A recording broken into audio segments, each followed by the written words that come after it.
예. 예, 오늘도 펜앤마이크의 김영삼 대기자님 모시고 제5공화국 전두환 시대에 대한 강연을 듣도록 하겠습니다. 여러분에게 몇 차례 이제 공지한 대로 엄청나게 그 방대한 대작을 쓰셨습니다. 첫 번째 책 이름이 제5공화국 전두환 시대 이렇게 돼 있고, 한국형 신인류의 탄생. 두 번째 책은 똑같은 제목인데 한강의 기적을 완성하다 이렇게 이제 돼 있습니다.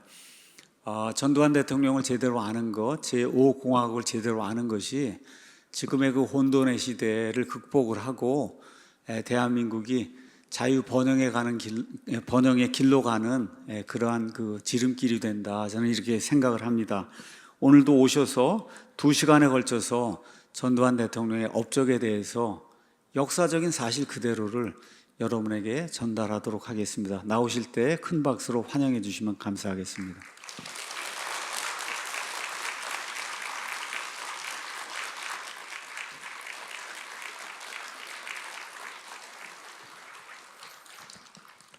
여러분 반갑습니다. 저는 일요일 그 사랑침략이 올 때마다 막 신이 납니다. 왜냐하면은 그래도 이 우리 시대, 우리의 현대사, 우리 역사를 이렇게 알려고 노력하고 공부하시는 분들이 이렇게 많이 모여서 제 강의를 이렇게 듣기 위해서 모여주신 분들이 계시다는 게 저는 정말 기적 같기도 하고요. 바깥에 나가면은 막 욕만 얻어먹어요. 저거 무슨 독재자를 그렇게 찬양하는 뭐 이런 식으로 욕을 얻어먹는데, 제가 누구를 찬양하기 위해서 하는 게 아니고 그 시대 우리 역사가 어땠는지를 그냥 있는 그대로 알려줘도 욕을 얻어먹는 이런 시대가 돼버렸어요. 그래서 저는 뭐 굉장히 좀 밖에서는 뭐라고 할까요? 좀 외롭기도 하고 핍박도 많이 받고 욕도 많이 얻어먹는데, 여기 오면 그래도 성원해 주시는 분들이 계셔가지고 정말 기분 좋고, 또 정동수 목사님께서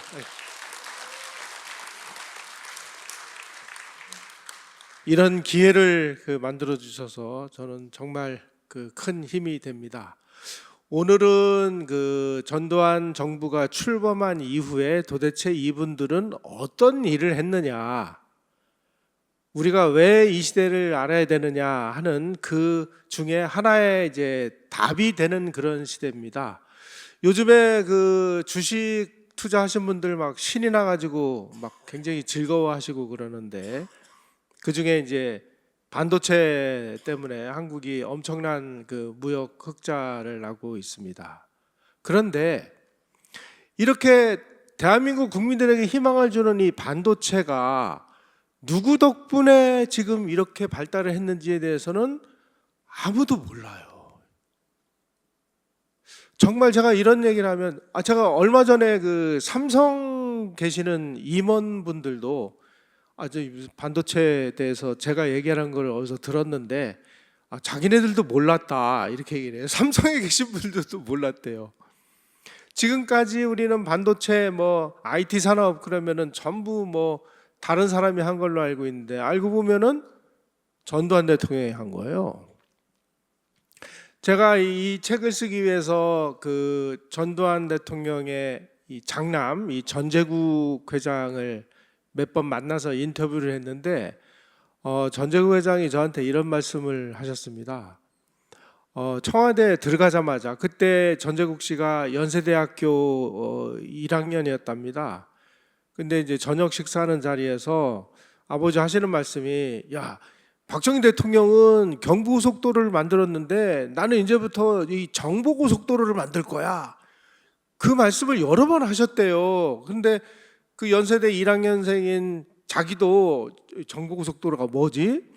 아버지가 뭘 만드시려고 하시는 것 같은데, 정보고속도로라는 게 뭔가 이랬다는 거예요. 알고 보니까 오늘날 우리가 이 휴대폰이니 무슨 이런 거 다 뭐 때문에 만들어졌느냐, 바로 전두환 대통령 시대에 반도체 우리가 전부 국산화했죠. 전자기환기, 어렵다고 하는 TDX라고 하는 전자기환기 국산화했습니다. 그 다음에 슈퍼컴퓨터, 이걸 또 국산화 개발을 했어요.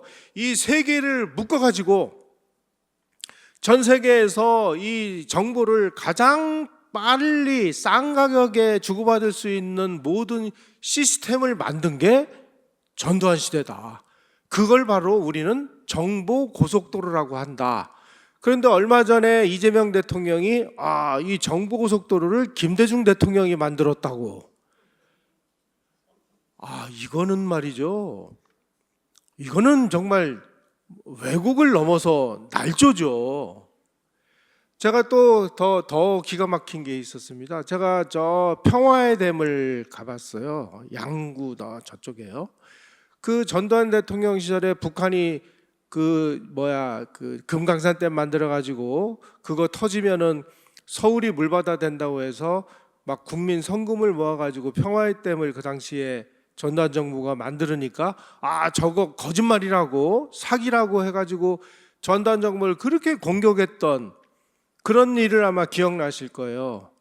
나중에 보니까 이게 진짜 수공용이거든요. 그런데 전두환 정부 시절에는 너무 급히 이거를 짓느라고 높이 사치를 못했습니다. 김대중 정부 시절에 이거 진짜 금강산댐 터지면 좀 서울이 난리 나니까 이거 보강한다 그래가지고 높이를 조금 높였어요. 그래놓고 거기다가 뭐라고 써놨느냐? 김대중 대통령께서 평화의 댐을 만드셨다 이렇게 지금 새겨놨습니다. 이거는 말이죠. 이건 반칙이라든지 변칙을 넘어서 이건 날조입니다, 날조. 그래서 오늘은 이제 이러한 이 IT 산업을 통째로 건설한 어떠한 과정을 거쳐서 어떠한 노력을 들여서 오늘날 우리가 반도체로 먹고 사는 IT 산업으로 먹고 사는 나라가 됐느냐, 이걸 자세히 말씀을 드리도록 하겠습니다.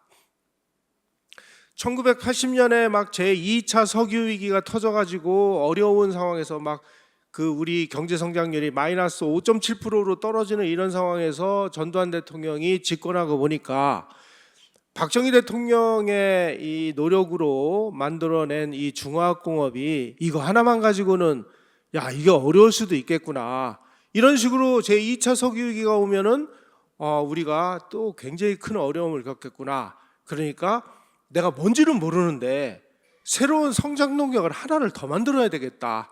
그래서 중화학공업에다가 새로운 성장 동력을 합쳐서 우리가 어떠한 위기가 와도 흔들리지 않고 경제 성장을 계속할 수 있는 뭔가를 나는 만들고 싶은데, 전두환 대통령은 이런 면에서는 자기를 잘 알았던 것 같아요. 나는 군인 출신이라 난 뭐가 뭔지 모르겠다.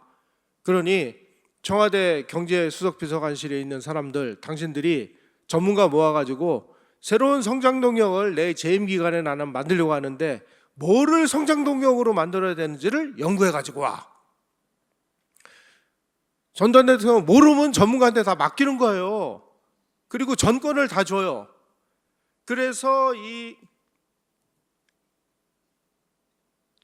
청와대 경제과학비서관실 사람들이 전문가를 다 모아가지고 3개월 동안을 막 밤을 새워가지고 합숙훈련을 한 끝에 내놓은 게 뭐냐면은 전자산업진흥 방안이라는 것입니다. 이거를 반도체, 전자교환기, 슈퍼컴퓨터 이 세 가지를 정부가 막대한 연구개발 자금을 투입을 해서 이걸 국산화 개발을 해가지고 이거를 하나로 묶어서 정보화 산업이 지금 다가오고 있는데, 이 정보화 산업 시대에서 우리가 앞서가야 됩니다. 그리고 전두환 대통령이 이거 확실하냐? 확실합니다. 그러면 가자. 그래서 사인을 합니다. 이게 1981년 5월 달에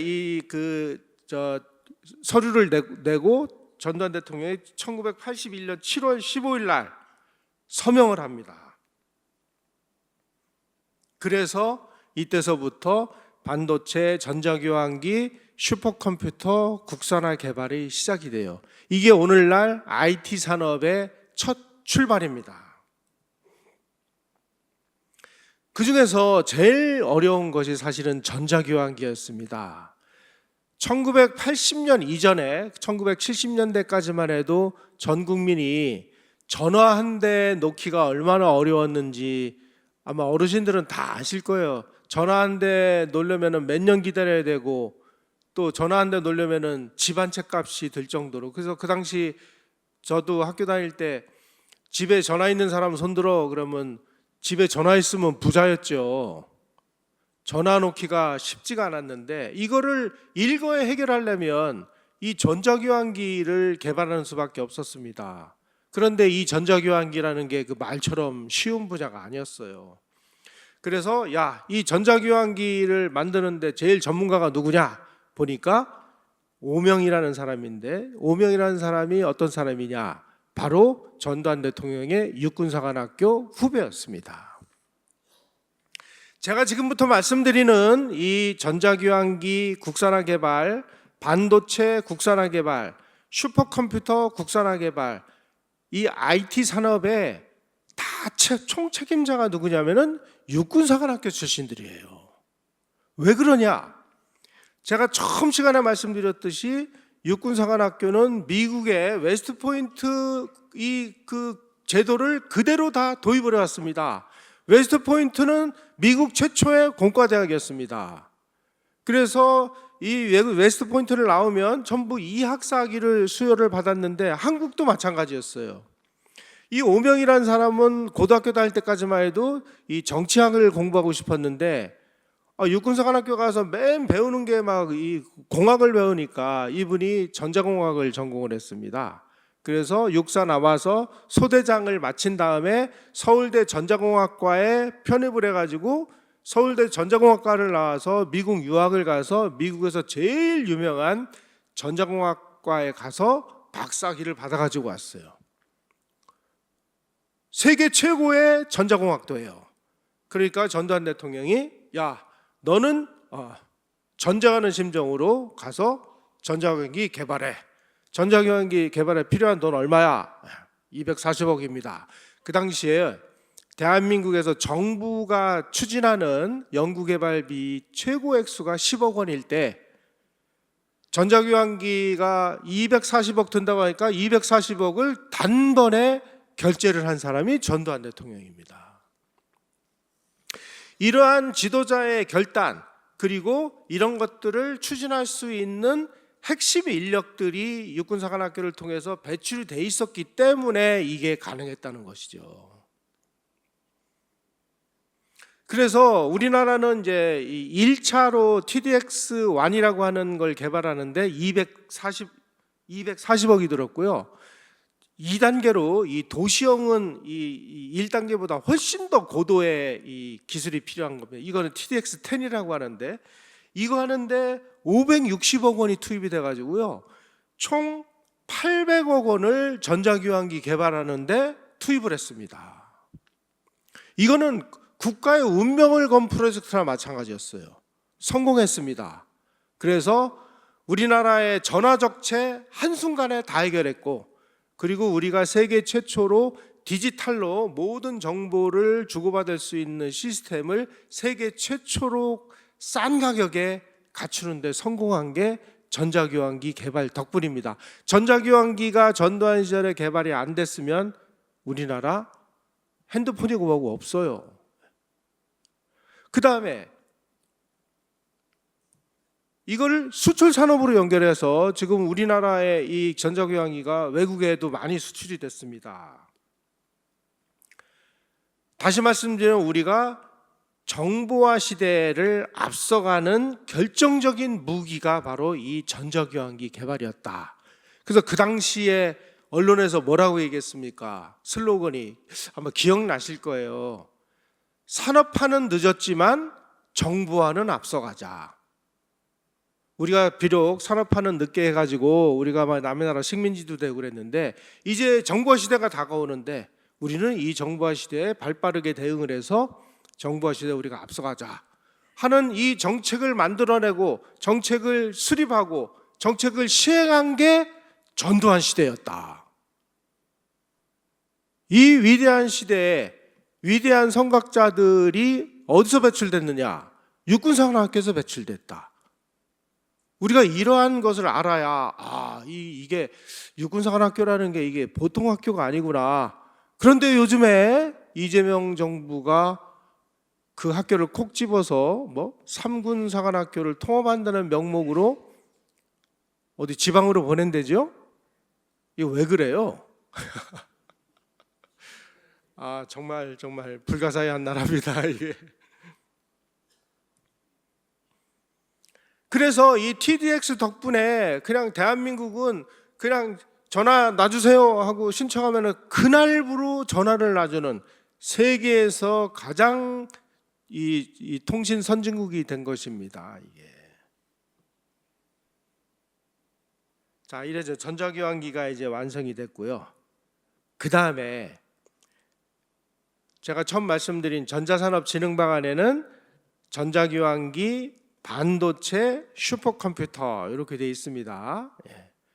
두 번째가 이제 반도체 산업입니다. 자, 제가 자꾸 이런 주장을 하면 사람들이 안 믿어가지고 제가 대통령 그 기록관에 들어가서 이 문서를 찾아냈어요. 바로 제가 지금 보시는 한자로는 이렇게 써 있습니다. 반도체 공업 육성 계획 1981년 5월 전자공업 육성 계획 작업반 상공부 이렇게 되어 있는 이 문서에 전두환 대통령이 사인을 했습니다. 전두환 대통령 사인이 참 특이하죠. 대통령이 사인을 해, 국무총리가 사인을 해, 다 사인을 해서 대한민국의 국가 정책으로 결정된 것을 입증하는 문서입니다. 이병철 회장의 우리 반도체를 하겠다라고 반도체 그 선언을 한 게 이로부터 2년 후인 1983년 3월이에요.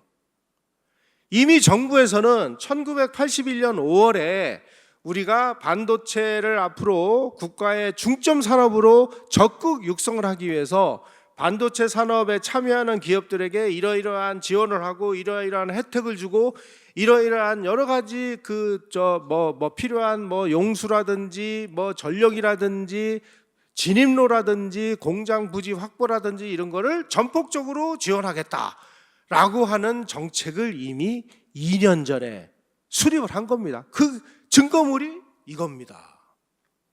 그래서 제가 이거를 보여줘요. 안 믿으면 당신네들 이거 말이야, 그 인터넷 사이트에 들어가서 대통령 기록관에 들어가 가지고 1981년 5월에 반도체 공업 육성 계획이라는 그 문서를 갖다가 들여다봐. 거기 들어가기 싫으면 내가 이거 문서 그 다운받은 거 내가 PDF로 거는 거 내가 보내줄게. 그제서야 믿어요.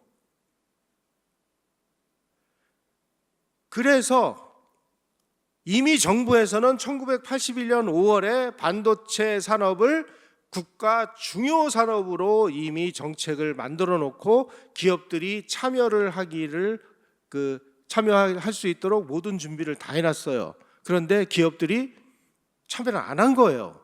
왜 안 했을까요? 반도체라는 거는 어마어마한 투자를 그야말로 막 계속 해야 되는 겁니다. 계속. 그리고 이 반도체 산업은 이 제품 하나의 수명 주기가 자동차는 한번 만들면 막 10년씩 가고 그러는데 이거는 불과 한 2, 3년밖에 안 가요. 그러면 64K D램, 256K D램, 1메가 D램, 10메가 D램 정신없이 투자를 해야 됩니다. 그런데 이게 투자를 한다고 해서 반드시 이 제품을 성공한다는 보장도 없어요. 그러니까 그 기업들이 보기에 투자비가 우선은 만만치 않고 그 다음에 이것을 우리가 만들어내서 성공할 수 있는 인력도 없고 기술도 없고 만들어내봤자 미국이나 일본이 반도체 산업을 다지고 있는데 우리 제품을 이걸 팔면 이게 팔리겠느냐 이런 여러 가지 그 계산을 해보니까 이 리스크가 너무 크니까 시장에 진입을 못하는 거예요. 그래서 정부에서는 아니 우리 이거 다 준비되어 있는데 왜 이거 참여를 안 하는 거지? 이런 상황이 만들어진 것입니다. 그래서 전두환 대통령이 국무회의에서 이 국무위원들한테 각 장관들에게 여러 차례 이 반도체 관련 발언을 합니다. 이런 발언을 했습니다. 우리의 선진국 진입 여부는 반도체 기술을 얼마나 빨리 발전시키느냐에 달려있다. 모든 국무위원은 반도체 산업 육성에 적극 협력해라. 정부는 다 이미 준비가 돼 있어요. 기업들이 참여를 안 하는 거예요. 그런데 오늘날 우리 국민들은, 우리 언론들은, 우리 학자들은 이거 반도체는 이병철 회장하고 이건희 회장이 다 한 거 아니야? 뭐 우리 정부가 뭘 했어? 이렇게 얘기를 해요. 이거는 역사를 잘 몰라서 하는 얘기입니다. 그 당시에 이 반도체 공업 육성 계획을 수립하는 책임자였던 정홍식이라는 분이 계세요. 이분이 청와대 경제수석실 행정관이고 정통부 차관을 지낸 분인데 이분이 회고록을 냈습니다. 여기에 이렇게 써놨어요. 반도체 공업 육성 계획은 전두환 대통령의 지시로 작업반을 구성하여 작업을 진행했다. 그 결과물이 반도체 공업 육성 계획이었다. 대통령이 반도체 공업 우리가 국가 중요 산업을 우리가 만들어야 돼. 그러니까 육성 계획을 빨리 만들어 가지고 와. 그래서 만들어졌다. 그래서 반도체 산업은 전두환 대통령이 공을 인정해야 된다.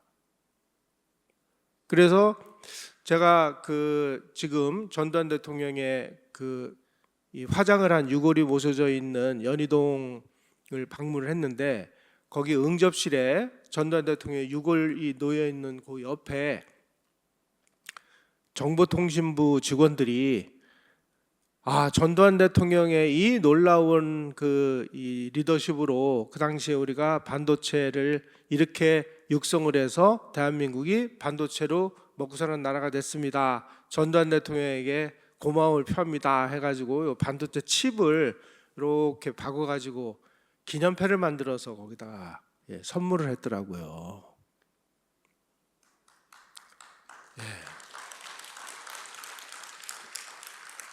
정말 우리는 우리 역사 똑바로 알아야 됩니다. 그런 분을 무슨 뭐 광주 뭐 어쩌고 저쩌고 하고 뭐 살인마 어쩌고 저쩌고 해가지고 돌아가신 다음에 5년이 되도록 편의실 안식처 하나를 만들지 못하게 만드는 21세기판 부관 참시를 하는 이런 정치인들이 지금 대한민국을 이끌고 있잖아요. 참 가슴 아프죠. 그래서 정부에서는 어쨌든 모든 정책을 다 만들어냈고 또 반도체 산업을 추진하기 위해서 반도체 공업 육성 추진위원회도 만들고 이거를 육성위원회로 명칭을 변경을 해가지고 하여간 기업들이 참여만 하면 모든 걸 다 지원하는 거예요. 참여 기업에 대한 금융 세제를 지원하고 원자재 수출입을 지원하고 반도체 건설을 위한 부지를 확보를 도와주고 진입로를 다 해주고 전력도 안전 공급을 다 해주고 기업들 참여만 해. 우리가 전폭적으로 도와줄게. 이랬는데도 아무도 도와주지 않는 거예요.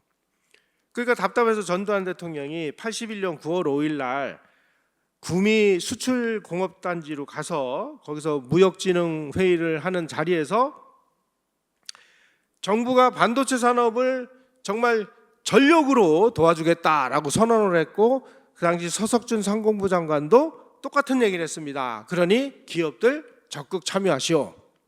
바로 요 구미 수출산업단지 안에 정부가 출연을 해가지고 반도체 기술을 개발하고 반도체 인력을 양성하는 그 연구소가 있었는데 그 연구소가 한국전자기술연구소였어요. 그 전자기술연구소의 소장이 최순달 소장인데 요 분이 박정희 대통령의 대구공고 3년 선배입니다.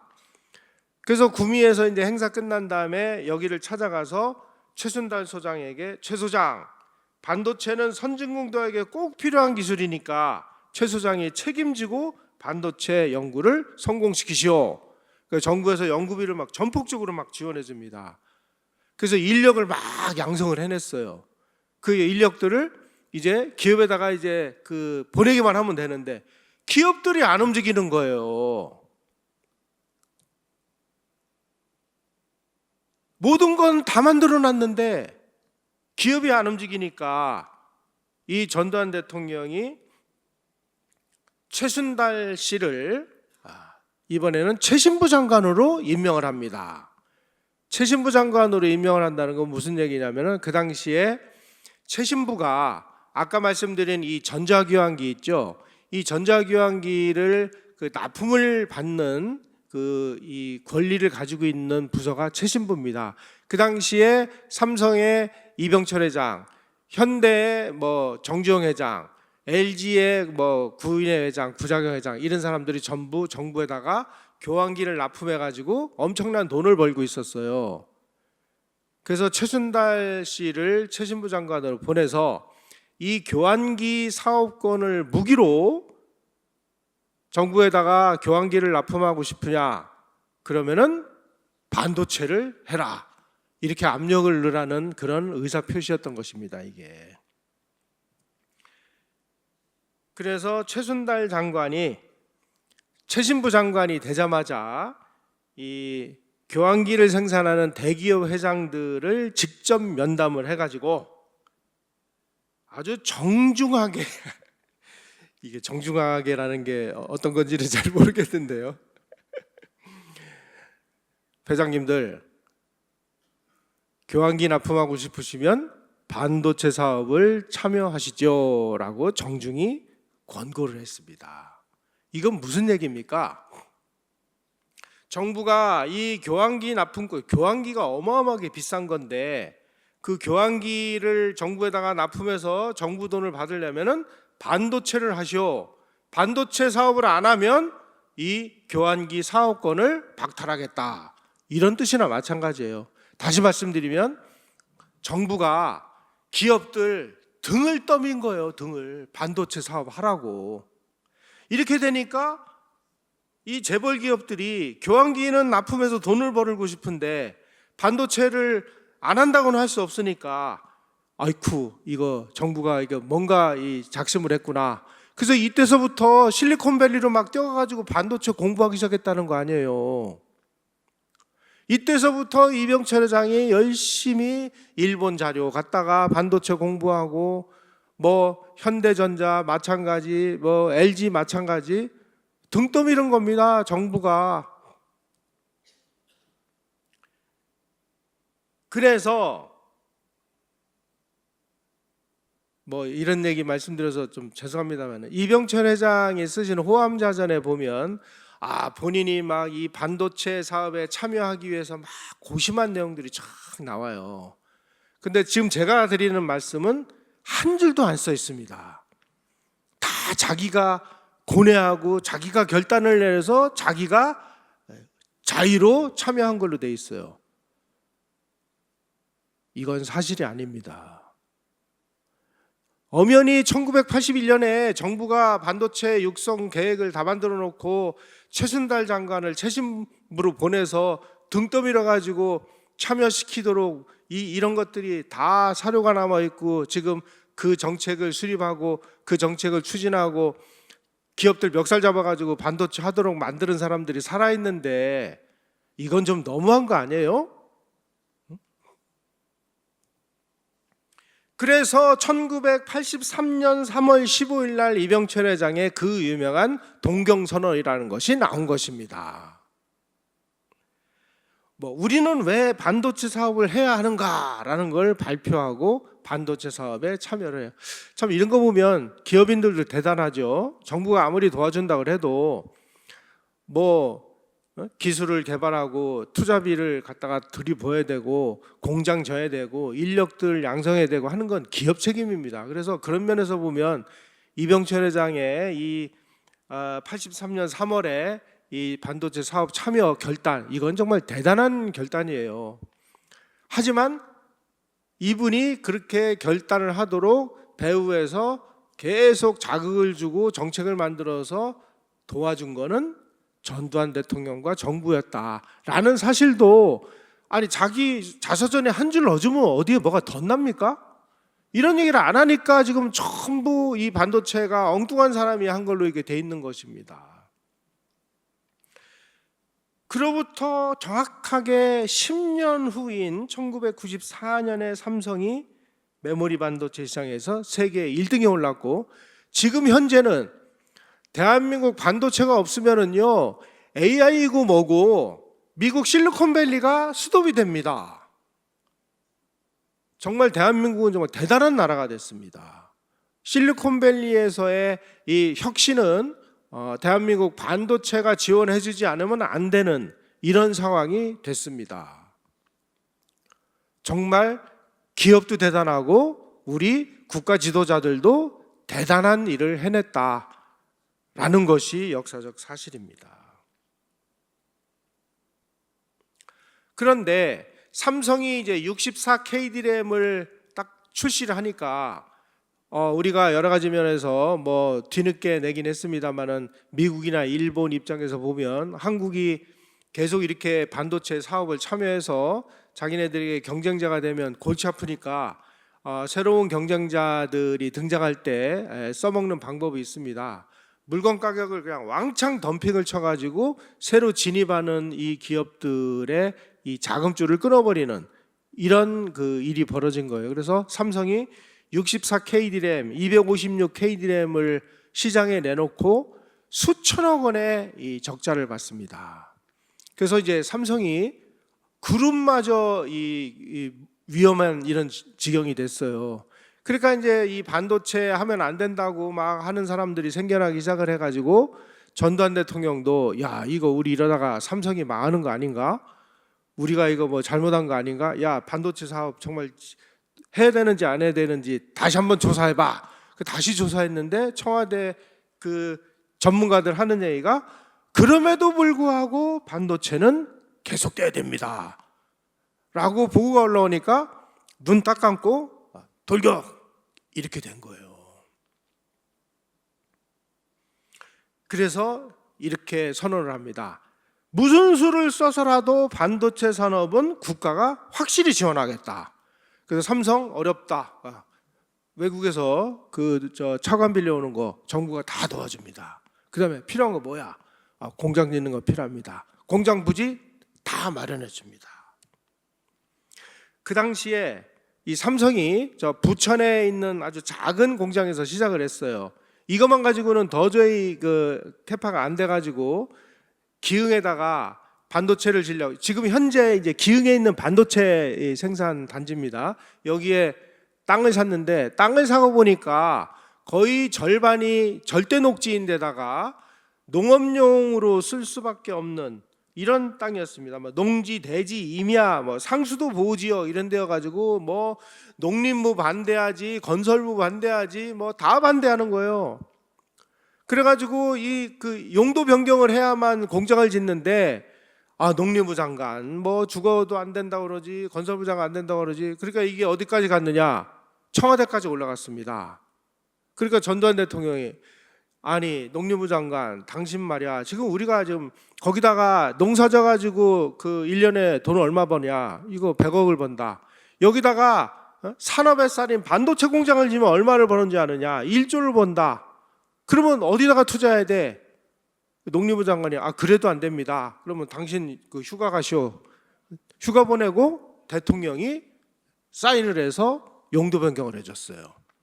그래서 용인에 지금 삼성 반도체 공장이 들어선 게 전두환 대통령이 사인을 했기 때문이라는 것입니다.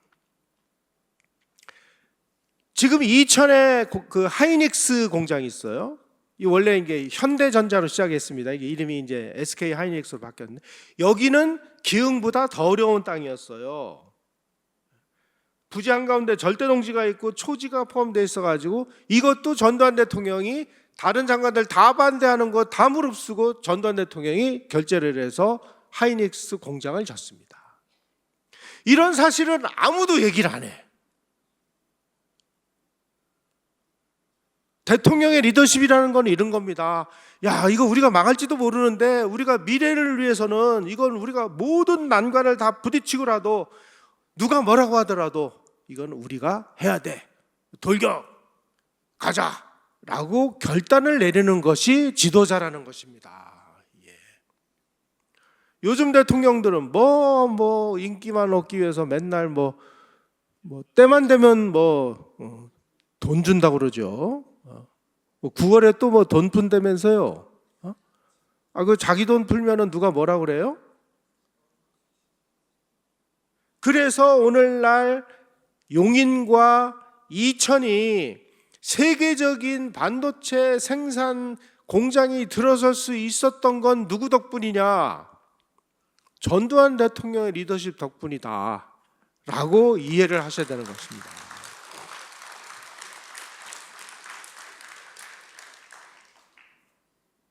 더 골치 아픈 일이 벌어졌어요. 이제 이 삼성이 1메가 디램 공장을 짓고 그 다음에 또 이제 256K 디램 공장을 져야 되는데 수도권 정비법이라는 것이 1983년 12월 31일 날 통과가 돼 가지고 이제 이 수도권에다가는 어떠한 공장도 못 짓게 돼 있었어요. 그런데 삼성이 256K 디램을 만들어서 제2라인을 져야 되는데 제2라인은 이미 모든 것이 다 셋업이 된 지금 1라인 옆에다 짓지 않으면 안 됩니다. 다른 데는 도저히 안 돼요. 그런데 수도권 정비법 때문에 또 문제가 생겼어요. 이것도 대통령이 직접 나서서 해결해 줬습니다. 3라인도 마찬가지였어요. 3라인일 때는 삼성이 이제 거의 삼성 그룹 전체가 어쩌면 망할지도 모르는 상황이 돼가지고 모든 외국에서 차관 들여오는 거, 그 다음에 3라인에 필요한 모든 이 정책적인 지원 다 전두환 대통령의 특명에 의해서 완성이 됐습니다.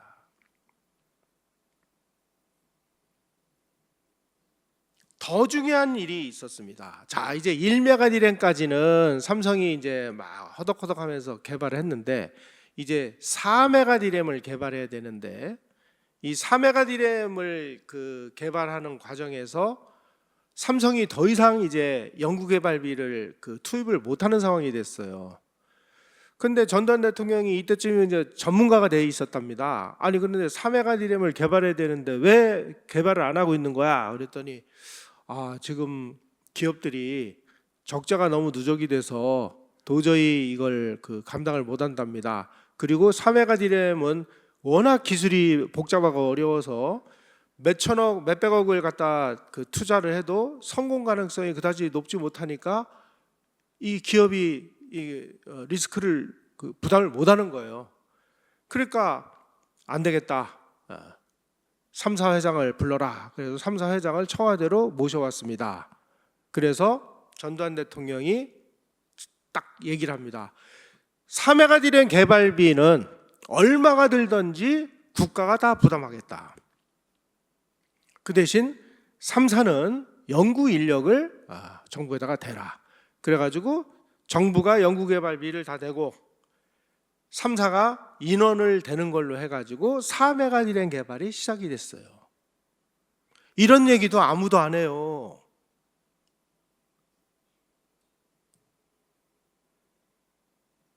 그래서 이 프로젝트의 총 책임자를 누구를 맡겼느냐? 이 박승덕이라는 사람이 그 당시 과학기술처 연구개발조정실장인데 이분이 전두환 대통령의 육사 1기 후배입니다. 육사 12기 출신이에요. 이분도 육사를 나와가지고 미국 유학을 가서 박사학위를 따온 분입니다. 이분이 보니까 이거는 대통령의 결단으로 이 기업들이 부담을 못하는 연구개발비를 국가가 부담을 해서 개발을 하는 거니까 이거는 우리가 그냥 넘어가서는 안 되겠다. 그래가지고 4메가 디램 반도체 개발을 대통령 프로젝트로 명명을 합니다. 그래서 정부가 그 당시 연구개발비가 400억 원이 지금 400억 원은 얼마 안 되는데요. 1983년 4년에 400억 원이면 어느 정도인지 한번 상상을 해보세요. 지금 압구정 현대아파트 40평짜리가 100억이라면서요? 그 당시 얼마였는지 아세요? 500만 원이었어요. 그 당시 400억 원이면 지금은 한 4조쯤 되지 않을까 싶어요.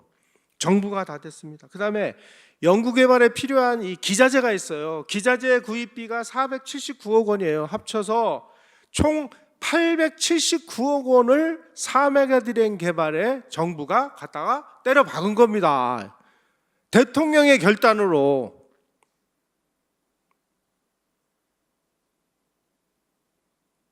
이 책임을 누구에게 맡겼느냐? 육사 12기 박승덕이라는 사람에게 맡겼어요. 그리고 이제 육사에게 이 일을 맡겼다는 건 무슨 뜻이냐면은, 야 박승덕, 너 목숨 걸고 이거 국가를 위해서 개발해라는 특명이나 마찬가지였다는 것입니다. 젖먹더니까지 다 할 수밖에 없도록 만드는 거죠. 이 4메가디램이 언제 개발에 성공했느냐? 전두환 대통령이 퇴임하기 약 10며칠 전, 이분이 88년 2월 25일 날 퇴임을 하셨는데 88년 2월 8일 날 4메가디램 반도체 개발에 성공했습니다. 그래서 이날 이 박흥식 과기처 장관하고 경상현 소장이 청와대로 가서 각하, 드디어 우리가 4메가디램을 개발했습니다 라고 보고를 하니까 전두환 대통령이 입이 이만큼 찢어져 가지고, 야 이거 국가적인 경사다, 내가 이 개발에 그 공을 세운 사람들 다 불러서 오늘 저녁에 내가 한턱 쏠 테니까 다 모아라. 그래서 그날 저녁에 이 개발에 참여했던 모든 연구원들을 청와대로 다 불러가지고 전두환 대통령이 직접 술을 한 잔씩 따라줬대요. 그래서 이날 청와대가 아주 완전 축제 분위기에 휩싸여가지고 정말 화기애애했다고 합니다. 이날 전두환 대통령이, 야 이거는 진짜 이 반도체 산업이라는 것은 우리 대한민국의 운명과도 이 연관이 있는 프로젝트구나. 이거는 다른 사람에게 맡겨가지고는 이건 절대로 안 된다. 그러니까 이거는 대통령이 반드시 책임을 지고 대통령의 책임하에 대통령의 모든 결단을 내려가지고 이끌어가는 수밖에 없다. 그러니 이런 뜻을 내 후임자에게 전해야 되겠다. 그래가지고 퇴임을 며칠 앞두고 오명 최신부 장관을 부릅니다. 그래서 반도체 산업은 이 국가 최고 지도자가 반드시 관심을 가지고 끝까지 이 밀어주고 챙겨주고 후원을 해야 되기 때문에 이런 뜻을, 나의 뜻을 내 후임자인 노태우 당선자에게 반드시 전해라. 내가 노태우 당선자에게 연락을 해놓겠다. 그래서 며칠 후에 오명 최신부 장관이 노태우 당선자를 만나가지고 전두환 대통령의 뜻을 전합니다. 그래서 그 이후에 진행되는 모든 우리 반도체 개발 프로젝트는 4메가디램을 개발할 때하고 똑같은 방식으로 기업이 어려우면 정부가 연구비를 대줬습니다. 그래서 우리가 반도체 산업이 아주 고속 성장을 하게 된 것입니다. 전두환 대통령은 이 5공화국에서 시작된 반도체 개발이 6공화국에서도 중단되지 않고 지속적으로 이어지기를 간절히 바랬고, 그런 뜻을 후임자에게 간곡히 전했고, 그리고 이런 문제에 관해서는 이 사람이 최고 전문가니까 이 사람을 계속 썼으면 좋겠다라고 해서 이 오명이라는 사람을 노태우 대통령에게 얘기해서 노태우 대통령도 오명이라는 사람을 계속 최신부 장관으로 써요. 그래서 오명이라는 사람은 최신부 차관 장관만 한 10년 이상 한 사람입니다. 이렇게 해서 우리가 IT 산업하고 반도체 산업을 세계적인 경쟁력을 가지는 산업으로 키워낸 것이죠. 2017년에 삼성전자가 세계 1등 반도체 기업인 인텔을 추월했습니다. 2017년에 아주 굉장히 기념비적인 해입니다. 왜냐하면 이 한국의 반도체 수출, 그러니까 반도체만 수출이 979억 4천만 달러를 기록했어요. 한국이 무역 통계를 작성한 1956년 이후에 단일 품목으로 연간 900억 달러 이상의 수출을 한 것이 이 해가 반도체가 사상 최초입니다.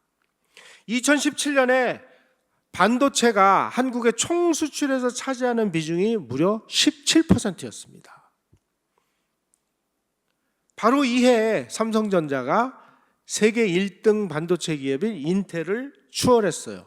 그래서 우리나라 반도체 산업에서 2017년은 정말 기념비적인 해인데, 이 뿌리가 어떻게 만들어졌느냐? 바로 전두환 대통령이 개발비를 댄 이 4메가 D램을 빠른 시간 내에 우리가 개발을 했고, 그리고 3사가 그 연구 인력들이 전부 경쟁을 해가지고, 왜냐하면 이제 그 당시 4메가 D램을 그 만드는 과정에서 그 A 방식이 있고 B 방식이 있는데, 이 이론적으로 A 방식과 B 방식이 그 뭐 어떤 거는 뭐 이렇게 켜켜이 쌓고 어떤 건 옆으로 쌓고 하는 뭐 기술적인 게 있는데, 이 둘 중에 어떤 것이 성공할지 아무도 모르는 거예요. 그래서 이 그 전두환 대통령이 삼성전자 너희들 A 방식으로 해봐, 너희들은 B 방식으로 해봐, 경쟁을 시킨 겁니다. 그래서 삼성전자가 만든 방식이 지금 세계 표준이 됐어요. 이런 식으로까지 아주 주도 면밀하게 계획을 짜가지고 성공을 시킴으로 인해서 우리가 메모리 반도체에 관한하는 그야말로 타의 추종을 불허하는 상황이 됐습니다. 자, 올해 한번 반도체가 어느 정도인지를 한번 볼까요? 올해 한국의 총 수출액이요, 지금 예정으로 가면은 1조 달러를 넘게 됩니다. 그리고 연간 1년에 우리가 그 흑자가 지금대로 가면은 2천억 달러를 낼 것으로 그렇게 기대가 돼요. 그리고 작년 2025년에 반도체 수출 비중이 전체 무역에서 24.4%를 차지합니다. 한마디로 대한민국은 반도체로 먹고 사는 나라가 됐습니다. 올 5월 한 달간, 그러니까 5월이면 2달 전입니다. 한 달간 반도체 수출액이 372억 달러, 3개월 연속 300억 달러를 넘었어요. 더 의미 있는 것은 전 세계에 그 D램, 그러니까 그 메모리 반도체의 44%가 한국 제품이라는 것입니다. 낸드 플래시 같은 경우는 59%, 절반을 넘게 한국이 이 세계 시장을 장악하고 있습니다. 그래서 지금 뭐 그 젠슨 황 같은 뭐 이런 사람이 그 한국에 와가지고 뭐 소주도 먹고 삼겹살도 먹고 그러죠. 그 사람이, 그 바쁜 사람이 왜 오겠어요? 한국에서 이 젠슨 황의 회사에 납품을 안 해주면 자기네 회사가 안 돌아가는데, 글로벌 AI 붐의 핵심인 이 엔비디아가 한국 메모리를 탑재하지 않으면 이게 안 돼요. 다시 말씀드리면 마이크로소프트라든지 구글이라든지 아마존 같은 이러한 데이터 센터를 막 늘리고 뭐 속도를 높이고 하는 이 모든 원천은 대한민국 반도체에 의존하고 있다. 다시 말씀드려서 우리 반도체가 실리콘밸리에 공급이 안 되면 AI고 뭐고 다 기술 혁신이 없습니다. 그러한 나라가 된 그 반도체를 누가 시작을 했는지, 이런 것도 우리 국민은 전부 잊어먹고 그냥 뭐 특정 기업인이 한 걸로 이렇게 돼 있는데, 이병철 회장이 동경선언을 하기 2년 전에 이미 전두환 대통령의 특명에 의해서 반도체 산업에 참여하는 기업에게 어마어마한 지원을 하는 모든 정책이 다 만들어졌고, 그럼에도 불구하고 이 기업인들이 망설이고 있으니까 교환기 납품권을 무기로 등을 떠밀어서 억지로 반도체 사업을 하도록 만들었다. 그 주인공이 누구냐? 전두환 대통령이라는 거예요. 이런 역사가 눈을 부릅뜨고 살아있음에도 불구하고 왜 우리는 이런 사실을 몰라야 되는 걸까요? 왜 아무도 전두환 대통령의 이런 업적에 대해서는 얘기를 하지 않는 걸까요? 박정희 대통령이 뭐 경부고속도로 만들고 뭐 포항제철 만들고 뭐하고 한 건 다 알아요. 전두환 대통령이 한 거는 왜 모르죠? 이건 누군가의 거대한 뭔가 이 보이지 않는 손이 뒤에서 작동하고 있는 거 아닌가. 저는 그렇게밖에 생각이 안 됩니다. 왜 그럴까요? 전두환을 악마로 만들어야만 자기네들이 민주화 투사로서의 정당성이 입증되는 그 무슨 이상한 이 연관 관계 이런 것 때문에 지금 의도적으로 이 5공화국의 이 실체를 그냥 막 지워내고 있는 건 아닌지, 저는 이런 의문을 제가 이번에 이 5공화국 책을 쓰면서 많이 느꼈어요. 우리 국민들이 이런 사실을 좀 알고 우리 주변에 우리 친지들에게 가족들에게 알려서 우리가 이런 시대에 이 국가 지도자와 정부의 역할과 기업인들의 하나가 돼서 정말 놀라운 역사를 만들어냈다. 자, 지금 우리가 이런 그 교훈을 지금 현재에다가 대입을 한다면 이런 결론이 나올 것 같습니다. 우리 이미 기업들은 다 세계 수준에 와 있습니다. 지도자만 잘 만나면요, 대한민국을 훨훨 날아갈 수 있는 지금 상황에 와 있습니다. 네, 우리가 정말 지도자를 잘 뽑아야 될 것 같습니다. 고맙습니다.